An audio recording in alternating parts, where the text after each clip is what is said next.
राजस्थान सरकार के बहुत ही महत्वपूर्ण, अति महत्वपूर्ण और जनहितैषी काम वंदे गंगा जल संरक्षण जन सहभागिता अभियान है। उसके अंतर्गत आज ग्राम पंचायत सैंथली नवलगढ़ विधानसभा की इस कार्यक्रम में हमारे बीच उपस्थित आपके यहाँ के लोकप्रिय विधायक, हमेशा नवलगढ़ के एक एक वर्ग और व्यक्ति की चिंता करने वाले नौजवान साथी भाई विक्रम सिंह जाटल, इस वंदे गंगा अभियान के जिला संयोजक आदरणीय विशंबर पूनिया जी, हमारे मित्र और आपके यहां से पूर्व प्रत्याशी रहे भाई रवि जी सैनी, आपके इस ग्राम पंचायत के जिलाध्यक्ष और हमारे नौजवान साथी भाई जयसिंह जी मार्ग, और इसी नवलगढ़ के कार्य मंडल के अध्यक्ष भाई धर्मेंद्र जी, नवलगढ़ ग्रामीण के मंडल के नवलगढ़ विधानसभा क्षेत्र के नौजवान, बड़े बुजुर्ग, किसान, मजदूर, युवा, व्यापारी, विद्यार्थी और प्रेस के मित्र साथी और अधिकारियों के साथ उपस्थित सभी मानवों, मैं मेरी बात शुरू करूं इससे पहले, जब आज से 2-3 दिन पहले अहमदाबाद के अंदर एक ट्रेन हादसा हुआ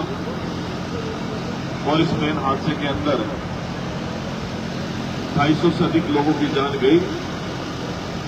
तो मैं सर्वप्रथम हम सब की ओर से उनको और उनके परिवारजनों को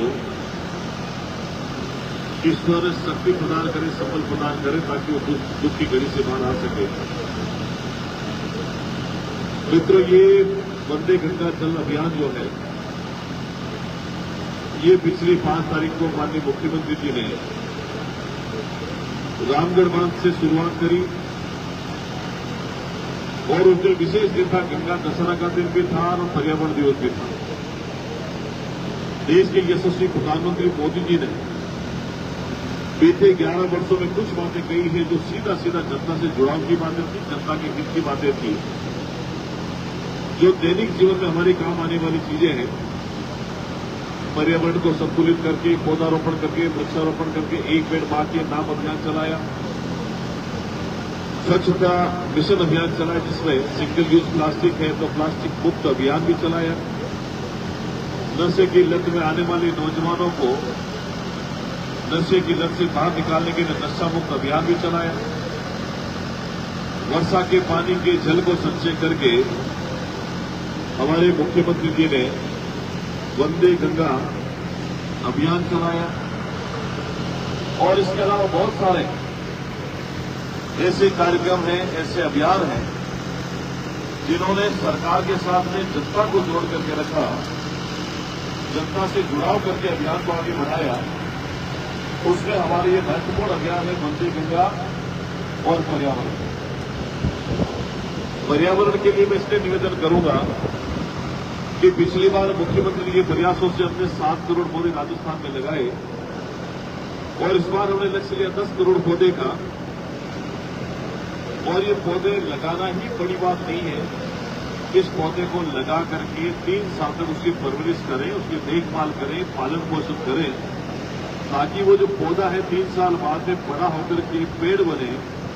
और पेड़ बनेंगे तो छाए भी देंगे, फल भी देंगे, फूल भी देंगे, और हमारा जो पर्यावरण का संतुलन है, जो टेम्परेचर बढ़ रहा दिनों दिन, उससे भी हम लोगों को निजात मिलेगी। और ये जो वर्षा की कमी हम लोग देख रहे हैं, इसलिए कि हम लोग पेड़ की कटाई तो करते हैं, लेकिन वापस पेड़ पौधे लगाते हैं, इस कारण से बरसात की जो मात्रा है हमारे जितनी होनी चाहिए कम होती है। इसलिए हमें ये संकल्प लेना होगा कि हम एक व्यक्ति, एक परिवार एक पौधा 1 साल का लगाएगा, उसको 3 साल तक में पोषण करके पानी खाद देकर उसको बड़ा करेगा, ताकि वो 200 साल तक हमारी सेवा पौधा करेगा। इसके साथ ही इंदौर जिले को भी टारगेट मिला है कि हम लगभग लाखों के करीब पौधे यहाँ लगाएंगे। तो इससे अभियान को आगे बढ़ाने के लिए नवलगढ़ वासियों की बड़ी जिम्मेदारी है कि आप भी नवलगढ़ में सरकारी मशीनरी के साथ में जुड़ करके, विभागों के साथ में जुड़ करके सरकार तो लगाएगी, पर नवलगढ़ वासी में आपसे आग्रह है कि आप इस पौधारोपण अभियान का हिस्सा बने और एक पौधा अपनी मां के नाम लगाएं, ताकि आने वाले समय में यहाँ भी हरियाणा नवलगढ़ बने और यहाँ पर भी पर्यावरण का संतुलन बने, तापमान भी कम हो, बरसात भी अच्छी हो, किसान मजदूर भी चेहरे खिले। तो ये जो अभियान है ये सिर्फ सरकार का नहीं है, आपका अभियान है, ये आपके फायदे के लिए, आपके हित के लिए है, इसलिए इस अभियान का हिस्सा भी बने। हमें इसके साथ में हमारे जो वंदे गंगा का अभियान है, माननीय मुख्यमंत्री बड़ी सोच समझ के इस अभियान को आगे बढ़ाया है। वो इसलिए कि बीते कई वर्षों में हमने जो नेचुरल सोर्सेज है, प्राकृतिक स्रोत जो पानी के हैं,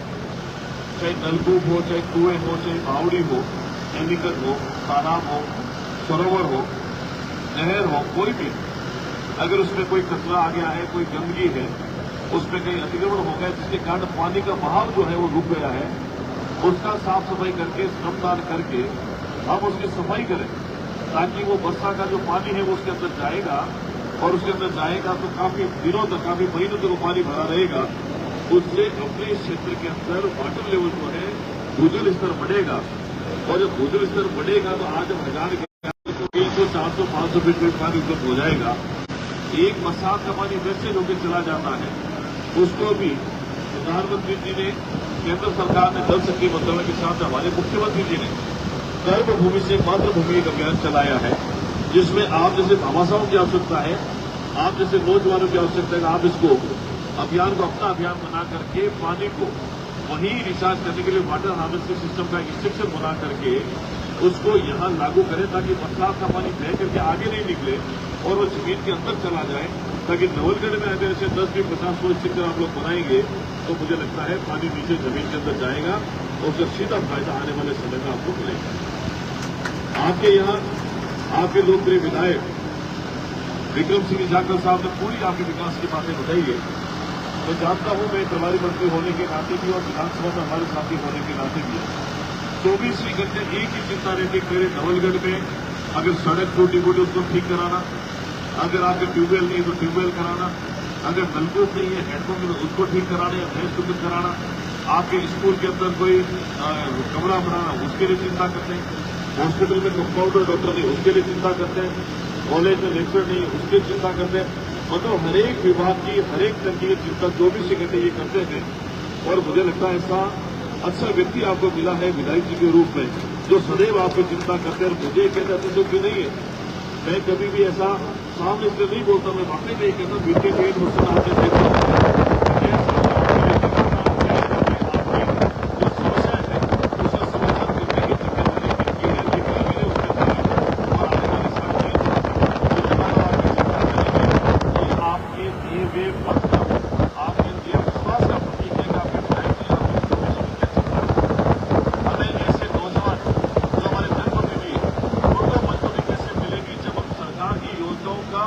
क्रियान्वित के इनके साथ जुड़ करके काम करेंगे। इसीलिए वंदे गंगा अभियान जो है, ये मुख्यमंत्री ने कहा है कि ये जन जागरूकता अभियान है, ये लोगों को साथ जोड़ करके आपको साथ लेकर के अभियान करेंगे तो ही सफल हो पाएगा। सरकारें तो समय समय पर अपने हिसाब से व्यवस्थाएं करती है और कोशिश भी करती है, लेकिन जब कोई व्यवस्था हमें आगे बढ़ानी होती है तो उसमें जनता का जुड़ाव आवश्यक हमारे लिए होता है। अब मैं आपसे आग्रह करता हूं कि जब यहाँ पौधे भी नहीं होंगे, पेड़ नहीं लगेंगे तो कितना पर्यावरण असंतुलन हो जाएगा। आज मुझे लगता है 45 डिग्री का तापमान, आने वाले समय में ये तो थोड़े बादल हैं, इससे थोड़ा कम है तो 48 डिग्री 47 डिग्री टेम्परेचर है। ये एक रिपोर्ट में देख रहा था जिसमें यह था कि हर 3.5-4 साल के बाद में 1 से 1.5 डिग्री का तापमान बढ़ने वाला है। और इसका दुष्परिणाम यही है कि जब हम कोई पेड़ पौधे काटते हैं, उनकी कटाई करते हैं, पौधे लगाते नहीं है तो तापमान बढ़ता है। अब आप अंदाजा लगाओ कि 20-25 साल के बाद में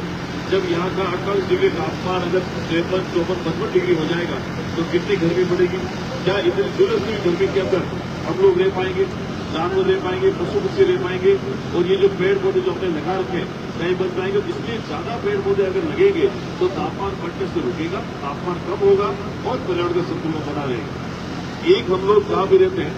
तो प्रधानमंत्री जी के और मुख्यमंत्री का अभियान है स्वच्छ भारत मिशन का। इसमें हम लोग कहीं भी रहें तो स्वच्छता का पर्याप्त रूप से हम लोग ध्यान रखें।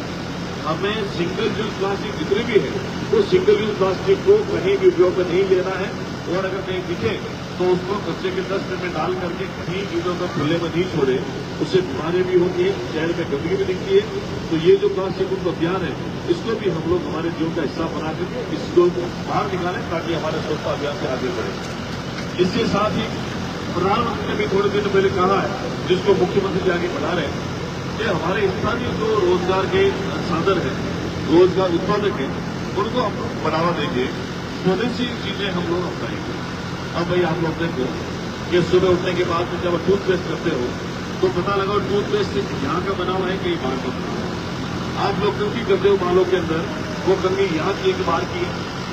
आप लोग घर में दाल लाते हो, चावल लाते हो, वो सब यहाँ के एक बार के हैं। आप जितने भी चीजें इस्तेमाल करते हो सुबह से शाम तक, आप मोमबत्ती इस्तेमाल करते हो, आप अगरबत्ती इस्तेमाल करते हो, साबुन करते हो, शैम्पू करते हो, वो अपने यहाँ का बार का है। तो हमारे आसपास में जो लोकल लोग हैं, स्थानीय व्यक्ति हैं, जिन लोगों ने इसको बनाया है, जो लोग इसको निर्मित करते हैं, उन लोगों के साथ में बैठ करके उनसे खरीदे हम लोग, ताकि स्थानीय व्यक्तियों से अगर हम लोग ये उत्पाद खरीदेंगे तो ये वोकल फॉर लोकल का जो प्रधानमंत्री जी का सपना है उसको भी हम लोग आगे बढ़ाएंगे। तो स्थानीय व्यक्तियों को रोजगार भी मिलेगा, उसके परिवार का आर्थिक संपत्ति प्रेरणा मिलेगी कि अगर हम लोग अच्छा बना। आज हमारे ये बहुत सारे ऐसे सेल्फ हेल्प ग्रुप है जो गाय के गोबर से बढ़िया दीपक बनाते हैं, जो घर में सबूत का भी अच्छा होता है, वो अगरबत्ती बनाते हैं, वो सबूत में भी अच्छा होता है। तो बहुत सारी चीजें जो है वो हम लोग बनाते हैं, उसका ध्यान आप लोग अगर रखेंगे तो मुझे लगता है कि उनको भी आर्थिक रूप से हम लोग संपत्ति प्रदान करने का काम करेंगे। इसके अलावा बहुत सारी चीजें कि हम सबको एक साथ मिलकर के जुड़ाव करके काम कर पाते हैं। आपके बजट की घोषणाओं के बारे में विधायक जी ने कहा है, पूरी लगभग सारी मुख्यमंत्री के प्रयासों में होगी, लेकिन कुछ अगर जयपुर लेवल पर कोई पेंडिंग है उसको भी जल्दी पूरा करवाएंगे, क्योंकि मुख्यमंत्री ने स्पष्ट रूप से कहा है कि कोई भी घोषणा जो है हमने अगर कही उसको पूरा हम लोग करेंगे। हम चाहते हैं हमारी सरकार की पूरी घोषणा हमारी सरकार के कार्यकाल के अंदर ही पूरी हो, ताकि लोगों को उसकी सुविधा भी सही समय पर मिल जाए। मेरा आपसे इतना ही आग्रह है, कोई भी अभियान हो, कोई भी कार्यक्रम हो सरकार का, उसके अंदर आप स्वयं जुड़े, ताकि आपका जुड़ाव अगर होगा तो मुझे लगता है इस अभियान की सफलता भी उसका फायदा भी आप लोगों को मिलेगा। बहुत सारी बातें जो आप लोगों के बीच में है, आने वाले समय में ईश्वर की कृपा से बारिश अच्छी हो और यहाँ के लोगों को जो पीने के पानी की जो उपलब्धता है वो सही समय पर हो, इस बात का प्रयास इस सरकार का है। और विशेष रूप से झुंझुनू जिले के लिए मुख्यमंत्री जी ने बहुत प्रयास किया है, बहुत प्रयास कर रहे हैं। पहले हरियाणा सरकार के साथ यमुना जल समझौता करके उसकी टास्क फोर्स बना करके उसमें लगातार मॉनिटरिंग हो रही, ताकि चूरू, झुंझुनू और सीकर के लिए पर्याप्त पानी उपलब्ध हो। और अभी झुंझुनू में उदयपुर वाटी और गुर्जर के लिए लगभग 1100 करोड़ रुपए मुख्यमंत्री जी ने पीने के पानी के लिए दिए हैं। ये इससे पहले भी सरकार ने किसी ने नहीं किया है। कुंभाराम लिफ्ट कैनाल का पानी भी यहाँ आए, इसके बारे में भी उनका लगातार प्रयास है। तो सड़क, चिकित्सा, शिक्षा, पानी, बिजली, रोजगार, कानून व्यवस्था, ये सारी चीजें जितनी भी है ये जनता से सीधा जुड़ी हुई चीजें हैं। इसमें किसी प्रकार का कोई तरीके की लापरवाही नहीं रखेंगे और हमेशा जनता के साथ मिलकर के न्याय दिलाने का काम करेंगे। ये मुख्यमंत्री का, हमारी सरकार का, सुशासन का हमारा उद्देश्य है और इसको हम लोग पूरा करेंगे। मैं आप सबका बहुत बहुत धन्यवाद करता हूँ। आज के इस कार्यक्रम में आप लोग बना रहे और ऐसे ही हम लोग मिलकर के जब काम करेंगे तो नवलगढ़ के अंदर पीने के पानी की समस्या नहीं रहेगी, बिजली की समस्या नहीं रहेगी। और बिजली में आपको मैं इतना विश्वास दिला सकता हूँ कि आने वाले समय में 2027 से पहले 2026 में किसानों को दिन में बिजली की कृषि वाली मिलने लग जाएगी। मुख्यमंत्री का वादा है और हमारे मुख्यमंत्री को पूरा करें। मां गंगा को धरती पर उतारने का काम भागीरथ ने किया था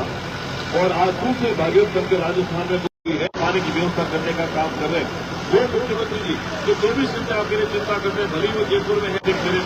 कोई भी परिवार पानी की उपलब्धता सही समय पर होनी चाहिए, जिसकी चिंता उनको है। उनको चिंता रहती कि उनके पास में बिजली 24 घंटे मिलनी चाहिए, घरों की 6 घंटे ज्यादा किसानों की बिजली मिले, ये चिंता उनकी है। यहाँ का विद्यार्थी पढ़ लिखकर नौकरी के अंदर जाना चाहे तो उसको सही समय नियुक्ति मिले, रोजगार के साथ उपलब्ध हो, ये चिंता माननीय मुख्यमंत्री जी करते हैं। किसानों को सही समय पर काफी जो सभी जनता से जुड़ी हुई है, ये मुख्यमंत्री जी का लगातार मॉनिटरिंग के कारण से हम लोग बीते 1.5 वर्षों में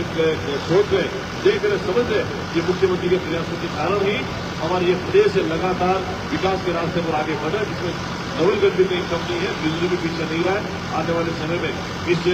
विधानसभा क्षेत्र को और आगे बढ़ाने का काम हम लोग करेंगे।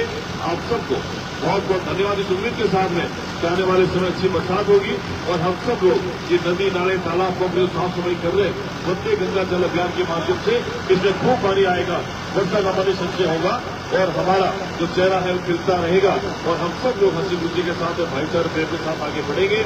आप सभी का बहुत बहुत धन्यवाद। मंच पर उपस्थित हमारे सभी जनप्रतिनिधियों का, हमारे मंडल सदस्यों का, सरपंच साहब का और आप सबका धन्यवाद करके मेरी बात को खत्म करता हूं। बहुत बहुत धन्यवाद। जय हिंद, जय